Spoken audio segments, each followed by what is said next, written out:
अविस्मरणीय सहल.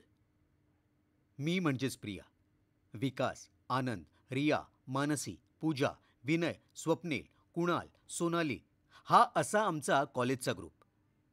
आम्ही बीकॉमच्या शेवटच्या वर्षाला होतो. 15वीचा शेवटचा पेपर झाल्यावर आम्ही पिकनिकला जाण्याचं ठरवलं.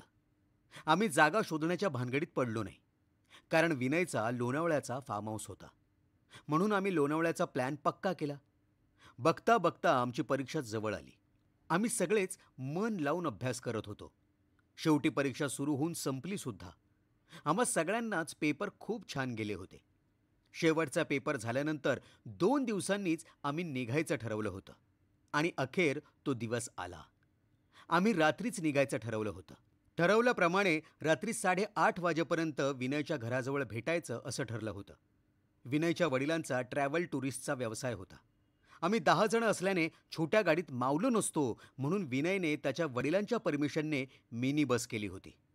आम्ही सगळेजण गाडीत बॅग ठेवत होतो. निघताना विनयच्या आईने आम्हा सर्वांनाच नीट जा, विनयला गाडी सावकाश चालव असं सांगितलं होतं आणि आम्ही त्यांना हो म्हणत काळजी करू नका असं सांगत आमच्या प्रवासाला सुरुवात केली. आम्ही निघेपर्यंतच 9:15 वाजले होते. आम्ही सगळेच मज्जा करत होतो. मस्ती करून गाणी गाऊन आता सगळ्यांच्या पोटात भुकेने कावळे ओरडत होते. म्हणून आम्ही जेवणासाठी हॉटेल बघत होतो. पण जवळपास सगळेच हॉटेल फुल होते, म्हणून आम्ही ठरवलं की पनवेलला थांबून जेवायचं. पण मुंबईच्या लोकल ट्रॅफिकमुळे पनवेलला पोचायलाच आम्हाला 10:30 पावणे 11 वाजले होते. आम्ही पनवेलला एका हॉटेलजवळ गाडी थांबवली आणि जेवून पुन्हा आमच्या प्रवासाला सुरुवात केली. सगळेच थकले होते, म्हणून जो तो सीटवर बसूनच गप्पा मारत होतो. विनयला गाडी चालवून कंटाळा आला होता, म्हणून पुढचा प्रवास आनंदने सुरू केला. विनय ड्रायव्हरच्या बाजूची सीट असते तिथे म्हणजेच आनंदच्या बाजूला बसला होता. मी आणि सोनाली गाडीच्या डाव्या बाजूला बसलो होतो.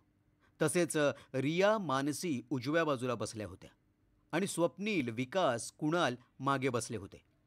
थोड्याच वेळाने आमच्या गाडीने घाट चढायला सुरुवात केली. एका साईडला दरी आणि झाडी आणि दुसऱ्या साईडला डोंगर.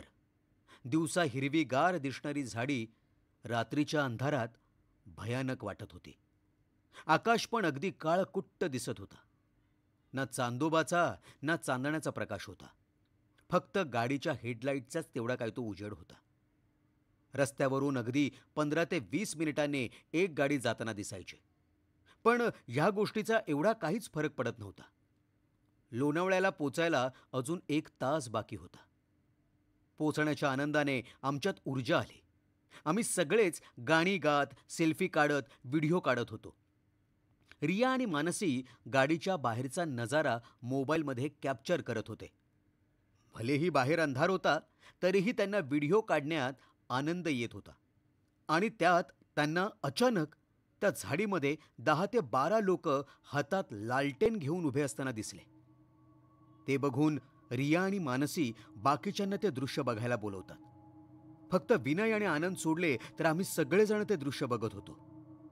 ते दृश्य बघितल्यानंतर आम्ही सगळेजण एकमेकांकडे आश्चर्याने बघत होतो. कारण त्या लालटेनकडे पाहिल्यावर असं वाटत होतं जणू ते लालटेन हवेत चालत आहेत. नवल वाटण्याचं कारण हे की जर का ते लालटेन लोकांनी हातात पकडले आहेत तर त्या लोकांचा हात, चेहरा काहीतरी दिसलं पाहिजे. पण आम्हाला असं काहीच दिसलं नाही. त्यावर आमची मैत्रीण पूजा आम्हाला टोकते, हे बघा, असं काही हवेत उडताना दिसलं ना तर ते बघायचं नसतं, चांगलं नसतं. आमच्या ग्रुपमध्ये पूजा अशी होती की तिला भूत, प्रेत या अशा गोष्टींवर खूप विश्वास होता आणि ती थोडी घाबरटही होती. तिच्या ह्या अशा बोलण्याने आम्हा सगळ्यांनाच हसू आलं, कारण आमचा ह्या गोष्टीवर विश्वास नव्हता. स्वप्नील आणि कुणाल पूजाची टेर खेचू लागले. आम्ही तिची मस्करी करण्यात एवढे रमून गेलो की आम्हाला काही लालटेन दिसले होते हे आम्ही विसरूनच गेलो. थोड्याच वेळात आमची बस वळण घेतेय तितक्यात पूजा जोरात ओरडली. तिच्या ह्या अशा ओरडण्याने आनंदने पण गाडी थांबवली. आम्ही पूजाला विचारू लागलो, काय झालं पूजा, तू का ओरडली? पण पूजाने काहीच उत्तर दिलं नाही. ती खूप घाबरली होती. तिच्या चेहऱ्याचा रंगच उडाला होता. तरीही आम्ही पूजाला विचारू लागलो, पूजा, काय झालं? तू का ओरडली? तेव्हा मात्र पूजाने घाबरत घाबरत आम्हाला उत्तर दिलं, मी खिडकीच्या बाहेर एका सफेद साडीमध्ये बाईला बघितलंय, पण त्या बाईची मानच नव्हती, फक्त धड होतं आणि तेही रक्ताने माखलेलं. तिचं हे बोलणं ऐकून आम्ही हिम्मत करून खिडकीच्या बाहेर पाहिलं, पण आम्हाला कोणीच दिसलं नाही. तेवढ्यात कुणाल बोलला की आता आपल्याला इथे जास्त वेळ थांबलं नाही पाहिजे, हा रस्ता चांगला नसावा. तो आनंदला बोलतो, आता गाडी सरळ लोणावळ्यालाच थांबव आणि बाकीच्यांना खिडक्या बंद करून पडदे लावून शांत बसायला सांगतो. आनंद गाडी चालू करणार तितक्यात गाडीच्या छतावर काहीतरी पडण्याचा जोरात आवाज येतो. त्या आवाजाने आम्ही सगळेच घाबरून ओरडतो. 2 मिनिटं विचार केल्यानंतर आम्हाला वाटतं की कदाचित माकडाने वगैरे उडी मारली असावी. आनंद सीटच्या वर उभा राहून मोबाईलच्या फ्लॅशलाईटने छतावर पाहतो, तर तिथे त्याला कोणीच दिसत नाही. तेव्हा विनय आनंदला बोलतो की आता आपण नको थांबूया, जेवढे लवकर लोणावळ्याला पोचता येईल तेवढंच चांगलंय. आनंद गाडी चालू करतो आणि तितक्यात त्याला गाडीच्या हेडलाईटने खूप दूरवर उभं असलेलं जोडपं आपल्या 8 ते 10 वर्षाच्या मुलाला घेऊन रस्त्याच्या कडेने आमची बस थांबवण्यासाठी हात दाखवत होते. ते बघितल्यानंतर विनय आणि आनंद एकमेकांकडे फक्त बघतात आणि दोघांच्याही मनात एकच प्रश्न उद्भवतो की आजूबाजूला तर कॉलनी, गाव वगैरे नाहीये, मग हे लोक आले कुठून? तेव्हा आनंद विनयला विचारतो की गाडी थांबू का रे? पण विनय आनंदला बोलतो की नको, मला हे काही ठीक नाही वाटत, आणि तो आनंदला गाडी थोडी स्पीडमध्ये चालवायला सांगतो. आम्ही थोड्याच अंतरावर जातोच तोवर आमच्या गाडीला कोणीतरी धडकलं, जसा की एखादा प्राणी वगैरे आमच्या गाडीला येऊन धडकला असावा. त्यामुळे आमची गाडी डिसबॅलन्स झाली आणि डाव्या बाजूला डोंगराला घासली गेली. आनंदने लगेच गाडी थांबवली. आम्ही गाडीतच थांबलो होतो. फक्त आनंद, विनय आणि स्वप्नीलच खाली उतरले होते. विनयने पाहिलं तर एका बाजूने गाडी थोडी डॅमेज झाली होती, एक हेडलाईट फुटली होती आणि गाडीच्या पुढच्या बाजूला रक्ताचे डागही होते. याचाच अर्थ खरोखरच गाडीला एखादा प्राणी धडकला असावा. तेवढ्यात आनंदचं लक्ष मागे जातं आणि त्याला ते जोडपं आणि त्यांची मुलगी कुठेच दिसत नाही. आनंद बोलतो, अरे ते जोडपं कुठे गेलं? त्यावर स्वप्नील बोलतो, हे बघा, आपल्याबरोबर जे काही घडतंय ना ते काही नॉर्मल नाही आहे. त्याच्यात हा एवढा गडद काळोख. आमच्या सगळ्यांच्याच मनात भीती दाटून आली होती.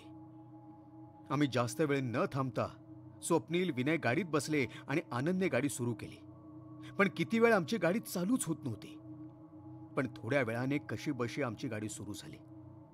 50 ते 60च्या स्पीडवर चालणारी गाडी आता 20 ते 30च्या स्पीडने चालली होती. कदाचित गाडी डॅमेज असल्यामुळे हे होत असावं. पण जर गाडीच ह्या स्पीडने चालली तर लोणावळ्याला पोहोचणं कठीणच होतं. पण विनय आनंदला बोलतो की थोड्याच अंतरावर पेट्रोल पंप आहे, आपण जाऊन बघू तिथे कोणी मेकॅनिक वगैरे भेटतो का. आम्ही कशीबशी गाडी पेट्रोल पंपपर्यंत पोहोचवली. साहजिकच आहे, एवढ्या रात्री पेट्रोल पंप खालीच असणार. पण पेट्रोल पंपच्या इथे केबिन होती असं म्हणायला गेलं तर ती एक रूमच होती. विनय टूरवाला असल्याने त्याला माहीत होतं की त्या रूममध्ये पेट्रोल पंपची साफसफाई करणारे कर्मचारी वगैरे झोपलेले असतात, त्यामुळे आपल्याला त्यांची मदत मिळू शकते. आम्ही मुली सगळ्या गाडीतच बसून होतो आणि मुलं तेवढी गाडीतून उतरलेली होती. विनय त्या रूमचा दरवाजा खटखटावतो. तेव्हा त्या रूममधून 60 ते 70 वर्षाचा एक म्हातारा माणूस दरवाजा उघडतो आणि त्याच्याबरोबर साधारण 40 ते 45 वर्षाचा माणूस होता. तो माणूस विनीतला बोलतो, काय झालं साहेब, पेट्रोल भरायचं होतं का? त्यावर विनीत बोलतो, नाही, आम्हाला तुमची थोडी मदत हवी होती. तेव्हा तो माणूस चिडचिड करत विनयला बोलतो, काय साहेब, हा, एवढ्या रात्री कोणी मदत मागायला येतं का? फालतूमध्ये माझी झोपमोड केलीत. पेट्रोल भरायचं असेल तर सांगा. तेव्हा कुणाल त्या माणसाला बोलतो, प्लीज काका, आम्हाला तुमची अर्जंट मदत हवी आहे. आमच्या गाडीचा छोटासा अपघात झालाय. तुमच्याकडे मेकॅनिकचा नंबर असेल तर द्या ना. आमची गाडी ठीक झाल्यावर आम्ही इथूनच गाडीत पेट्रोल भरू. त्यावर ते काका बोलतात, तिथे टायर्स ठेवलेले आहेत, तिथे भिंतीवर मेकॅनिकचा नंबर लिहिलेला आहे, त्यावर कॉल करा आणि काम झालं की मला सांगा. असं बोलून काका दरवाजा बंद करतात. विनय मेकॅनिकला फोन लावतो आणि मेकॅनिकला गाडीतल्या डॅमेजबद्दल सगळं सांगतो. तेव्हा मेकॅनिक बोलतो की मी एवढ्या रात्री तर येऊ शकत नाही. तसंही तुमच्या गाडीचा मोठा प्रॉब्लेम झालेला आहे, त्यामुळे सकाळीच गाडी दुरुस्त होईल. एक काम करा, तुम्ही तिथेच आराम करा. तसंही गाडी तुमची जास्त वेळ चालू नाही शकणार. मी सकाळी आल्यावर बघतो. असं बोलून मेकॅनिक फोन ठेवतो. विनय पुन्हा त्या काकांचा दरवाजा खटखटावतो आणि त्याच्यात व मेकॅनिकमध्ये झालेलं बोलणं सांगतो. तेव्हा आनंद त्याला विचारतो की इथे जवळपास कुठलं हॉटेल आहे का? त्यावर ते काका बोलतात, तुम्ही आता शेडच्या मधोमध आहात, पण थोड्याच अंतरावर खालच्या साईडला एक छोटंसं हॉटेल आहे. आता ते चालू आहे की नाही ते मला माहिती नाही. ते बऱ्याच महिन्यांपासून बंद आहे. तुम्हाला पाहिजे तर तिथे जाऊन तुम्ही पाहू शकता. त्यावर विनय बोलतो, तशी गाडी 1-2 किलोमीटर जाऊ शकते. तुम्ही सगळे गाडीत बसा, गाडी मी चालवतो. थोड्याच अंतरावर आम्हाला रस्त्याच्या खालच्या बाजूला काकांनी सांगितलेलं हॉटेल दिसलं. विनयने गाडी हॉटेलच्या गेटजवळ उभी केली. हॉटेलकडे बघून असं वाटत होतं की बरेच महिने हॉटेलची साफसफाई केली नसावी. हॉटेलच्या परिसरात पालापाचोळा पसरलेला होता. सगळीचकडे धूळ होती. आमची तर हिंमतच होत नव्हती त्या हॉटेलमध्ये जाण्याची. एकतर आमच्याबरोबर घडलेल्या घटनांमुळे आधीच मनात भीती दाटून आली होती. पण विनय आम्हाला धीर देत म्हणाला की अरे, आपल्याला रात्रच तर काढायची आहे. सकाळी मेकॅनिकने गाडी ठीक केली की मग आपण जाऊ. तुम्ही एक काम करा, तुम्ही मुली गाडीतच थांबा, आम्ही मुलं जाऊन आधी बघून येतो. असं म्हणत हे सगळे हॉटेलच्या आत गेले. विनय सांगत होता, हॉटेलच्या आत प्रवेश केल्यानंतर असं वाटत नव्हतं की ते हॉटेल महिनाभर बंद असावं. कारण आतून हॉटेल पूर्ण साफ होतं. लाईट्स चालू होत्या, पण सगळ्याच लाईट्स चालू नव्हत्या. कदाचित हॉटेलमध्ये कोणीच नसावं म्हणून पण ठेवल्या नसतील. विनय रिसेप्शन टेबलच्या जवळ जाऊन बेल मारून रिसेप्शनिस्टला आणि मॅनेजरला हाक मारतो, कोणी आहे का? मॅनेजर. रिसेप्शन टेबलाच्या मागच्या बाजूला एक रूम होता. त्या रूममधून एक माणूस बाहेर आला, कोट वगैरे ठीक करत. त्याच्या ड्रेसिंगवरून असं वाटत होतं की तो मॅनेजर असावा. मॅनेजर त्याला बोलतो, yes sir, how can I help you? तेव्हा विनय मॅनेजरला विचारतो, तुमचं हॉटेल चालू आहे का? मॅनेजर बोलतो, हो सर, चालू आहे. त्यावर कुणाल मॅनेजरला विचारतो, पण तुमच्या हॉटेलची अशी अवस्था काय? बाहेरून असं वाटतं की वर्षानुवर्ष हॉटेल बंद आहे. कसली साफसफाई नाही आणि आतून एवढं स्वच्छ. त्यावर मॅनेजर बोलतो, कारण आमच्या हॉटेलचं रेनोव्हेशनचं काम चालू आहे म्हणून. विनय विचारतो, जर रेनोव्हेशनचं काम चालू आहे तर रूम अवेलेबल आहेत का? तेव्हा मॅनेजर विचारतो, तुम्ही किती जण आहात? मी रूम अवेलेबल करून देतो. तेव्हा विनय त्याला सांगतो, आम्ही एकूण 10 जण आहोत. तेव्हा मॅनेजर विनयला सांगतो, पहिल्या मजल्यावर 3 ते 4 रूम अवेलेबल आहेत. विनय त्याला किंमत विचारतो, तर मॅनेजर त्याला रूमचे 700 रुपये सांगतो. किंमत ऐकून सगळेच अचंबित होतात. म्हणून विनय मॅनेजरला पुन्हा विचारतो, तू एका व्यक्तीचे 700 रुपये बोलतोयस की रूमचे? नक्की रूम राहण्यालायक आहेत ना? त्यावर मॅनेजर बोलतो, काय सर, तुमच्या लोकांमुळेच तर आमचा व्यवसाय चालतो. हवं तर मी तुम्हाला रूम दाखवतो. असं म्हणत मॅनेजर बरोबर विनय, विकास आणि आनंद जातो आणि रिसेप्शनच्या इथे स्वप्नील आणि आनंद थांबले होते. रूम पाहिल्यानंतर रूम सगळे ठीकठाक होते, पण रूममधून वेगळाच असा घाणेरडा वास येत होता. त्यावर विकास मॅनेजरला बोलतो, रूम तर ठीकठाक आहेत, पण हा कसला घाणेरडा वास येतोय? आणि खाली पण रिसेप्शनच्या इथे तसाच येत होता. त्यावर मॅनेजर बोलतो, रूम बंद असल्यामुळे आणि रेनोव्हेशनच्या कामामुळे कलरचा वगैरे वास येत असेल. त्यावर विकास बोलतो, नाही नाही नाही, काहीतरी कुजल्यासारखा वास येतोय. मॅनेजर बोलतो, ठीक आहे सर, मग मी एअर फ्रेशनर मारून देतो. आनंद आणि विनय विकासला समजवतात की जाऊ दे ना, आपल्याला फक्त रात्रच तर काढायची, एवढ्या कशाला विचार करतोयस. असं बोलून विनय मॅनेजरला ID प्रूफ देतो आणि पैसे देतो. विकासच्या डोक्यात अनेक प्रश्न येत असतात, पण तो स्वतःला समजावतो आणि विचार करणं बंद करतो. स्वप्नील आणि कुणाल आम्हा मुलींना बोलवायला येतात आणि बाकीच्यांचं सामानही घेऊन जातात. हॉटेलच्या आत गेल्यावर सोनाली मॅनेजरला विचारते, रूम ठीक आहेत ना, घाण तर नाहीये ना इथे. त्यावर मॅनेजर सोनाली बरोबर अगदी उद्धटपणे बोलतो. सोनालीला त्याचं बोलणं अजिबात आवडत नाही. किती उद्धटपणे बोलला तो माझ्याशी, असं कोणी बोलतं का. सोनालीला राग आला होता, पण आम्ही तिला शांत करत होतो. तेव्हा विनय सोनालीला बोलला, आमच्याशी तर तो नीट बोलत होता. एकच प्रश्न सारखा विचारल्यावर त्यालाही नसेल आवडलं. हे सगळे रूमच्या मध्ये जातात आणि शेवटी स्वप्नील येतो. स्वप्नील मॅनेजरला विचारतो, हॉटेलमध्ये फक्त आम्हीच आहोत की अजून पण आहेत. मॅनेजर बोलतो, नाही, आता तर फक्त तुम्हीच आहात. बाकीचा स्टाफ सकाळी येतो. स्वप्नील त्यांना सकाळच्या नाश्त्याबद्दल विचारतो. तेव्हा मॅनेजर थोड्या चिडक्या आवाजात बोलतो, आधी तुम्ही रात्रीची चिंता करा, सकाळचं सकाळी बघू.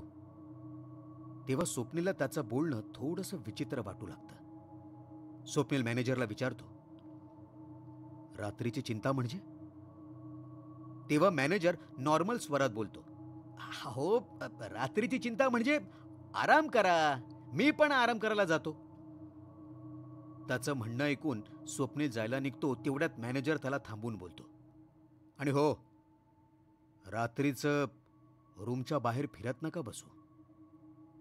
त्यावर स्वप्नील त्याला मस्करीत बोलतो, का हा का, कोणी भूत वगैरे येईल का हा. असं बोलत बोलत तो निघून जातो.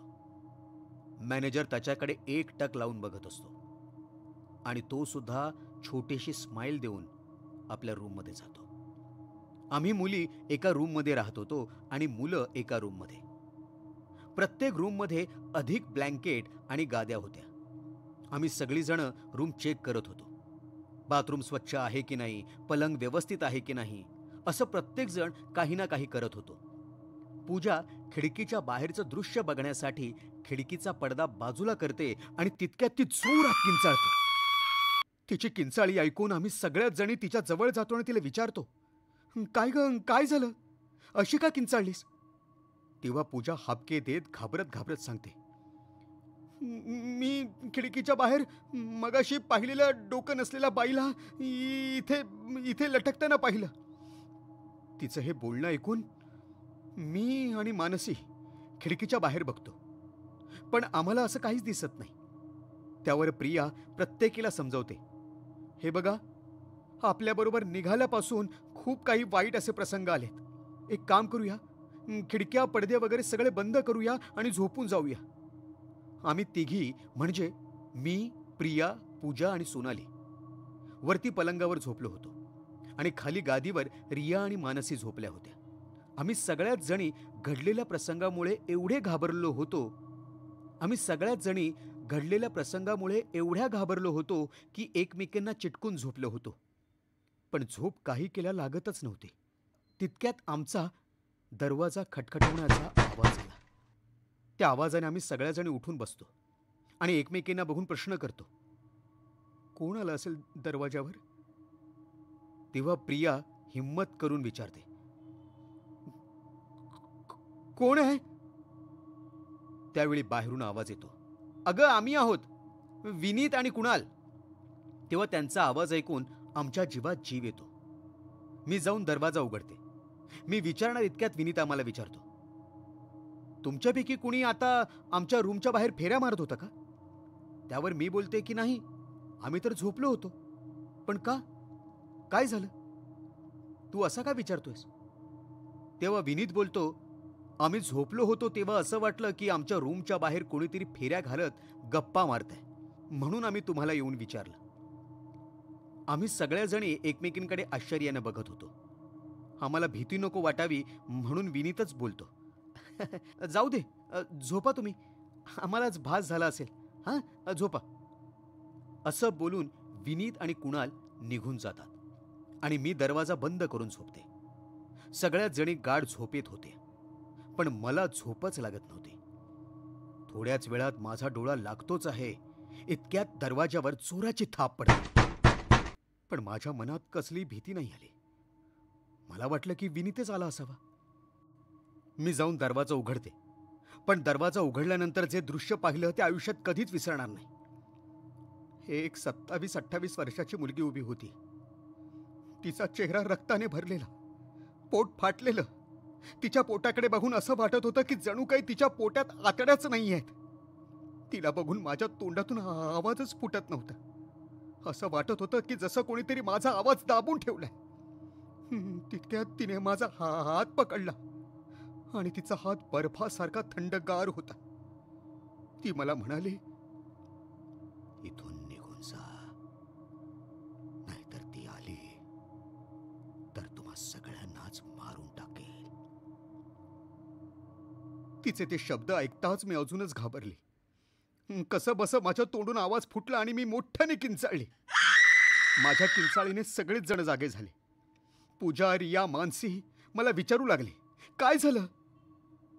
मी खूपच घाबरलेली होती.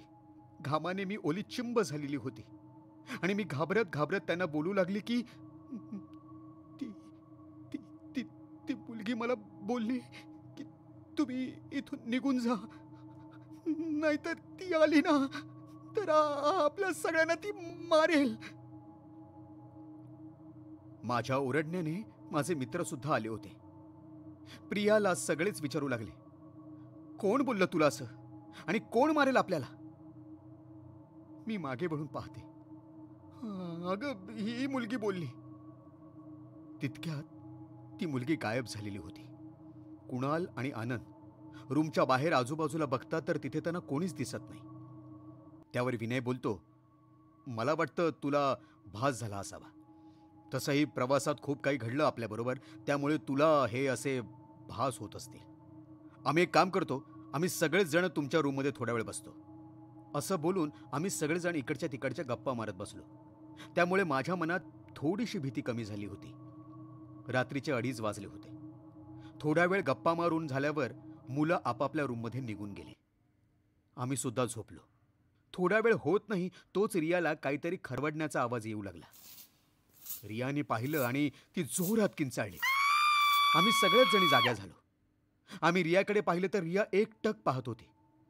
यावेळी मला आणि रियालाच नाही तर सगळ्यांनाच ती मुलगी दिसली जी मी पाहिली होती. यावेळी पण सगळ्यांना ती हेच बोलत होती, इथून निघून जा, ती आली ना तर तुम्हाला मारून टाकेल. तिचं बोलणं ऐकून आम्ही सगळ्याच जणी घाबरलो होतो. आम्ही हिम्मत करून कसं बसं रूमच्या बाहेर आलो आणि आमचे मित्र ज्या रूममध्ये होते त्या रूमचा जोर जोरात दरवाजा खटखटवला. विकासने दरवाजा उघडला. आम्हाला बघून तो शॉक झाला. काय ग, आता काय झालं? तेव्हा आम्ही जे घडलं ते सगळं सांगितलं. त्यावर स्वप्नील बोलला, मला वाटतं आता आपल्याला इथून निघायला हवं. या हॉटेलमध्ये आल्यानंतर मला पण निगेटिव्हिटी जाणवत होती आणि हे प्रकार घडतायत तर खरोखरच या हॉटेलमध्ये काहीतरी नकारात्मक ऊर्जा आहे. ह्यावर सगळेच बोलतात, पण एवढ्या रात्री आपण जाणार कुठे? त्यावर विकास बोलतो, आपण पेट्रोल पंपावर जाऊया. असं बोलून आम्ही सामान घेतो आणि जायला निघतो. जाताना माझं आणि रियाचं लक्ष मागे जातं आणि आम्हा दोघींना तीच मुलगी परत दिसते. पण यावेळी ती आम्हाला हाताने इशारा करून निघून जायला सांगते.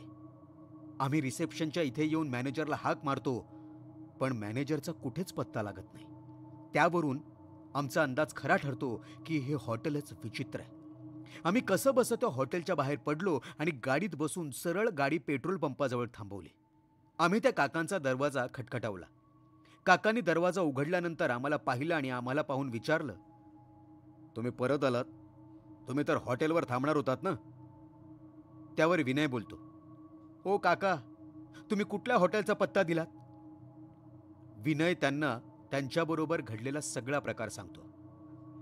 तेव्हा काका त्यांना बोलतात, मी तुम्हाला आधीच सांगितलं होतं की ते हॉटेल ठीक नाहीये. विनय त्यांच्याबरोबर वाद घालत बसत नाही. तसंही आम्हाला रात्रच काढायची होती. आम्ही काकांना विनंती केली की सकाळ होईपर्यंत आम्ही तुमच्या इथे थांबलो तर चालेल का? काका आम्हाला थांबण्याची परवानगी देतात. बघता बघता सकाळचे 6 वाजले. तितक्यात मेकॅनिक काका आले होते. गाडी दुरुस्त करत करत मेकॅनिक काका आम्हाला गाडीचा अपघात कसा झाला हे विचारत होते. तेव्हा विनयने त्यांना सगळाच घडलेला प्रकार सांगितला. काकांनी ऐकल्यानंतर त्यांच्या चेहऱ्यावरून असं वाटतच नव्हतं की त्यांच्यासाठी हे काही नवीन आहे. उलट त्यांनी आम्हालाच विचारलं, तुम्हाला माहीत नाही का, ह्या रस्त्याने रात्रीचा प्रवास कोणच करत नाही? त्यावर आम्ही विचारलं की का? तेव्हा काका बोलले, असं म्हणतात की 100 वर्षांपूर्वी घडलेली घटना आहे. एक काळी जादू करणारी बाई होती, जी भूत प्रेत यांना आपल्या वशमध्ये करून गुलाम बनवायची. आपली इच्छा पूर्ण करण्यासाठी माणसांना बळी पाडायची. पण काही काळानंतर तिचा मृत्यू झाला आणि तेव्हापासून ती आणि तिचा गुलाम हे दोघेही इथे भटकत असतात. इथे येणाऱ्या जाणाऱ्या कित्येक माणसांना त्यांनी बळी पाडलाय. तुम्ही जर या दरीच्या इथे वाकून पाहिलं तर तुम्हाला किती अपघात झालेत ते दिसेल. ट्रक, कार हे सगळं तुम्हाला खाली दिसेल. आम्ही जेव्हा सगळ्यांनी पाहिलं तेव्हा आम्हा सगळ्यांना धक्काच बसला. खरं तर आम्हाला भूत प्रेत या अशा गोष्टींवर विश्वासच नव्हता. पण आमच्याबरोबर जे काही घडलं होतं ते तर आम्ही कधीच विसरू शकणार नव्हतो. आम्ही सगळ्यांनीच मुंबईला निघण्याचा निर्णय घेतला. तसंही आमची गाडी ठीक झाली होती. निघताना आम्हाला ते काका बोलले, तुमचं नशीब चांगलं म्हणून तुम्ही वाचलात. आम्ही देवाचं नाव घेत परतीच्या प्रवासाला सुरुवात केली आणि आम्ही सुखरूप मुंबईला पोचलो. ही सहल आमच्या सगळ्यांसाठीच आयुष्यातली अविस्मरणीय सहल होती.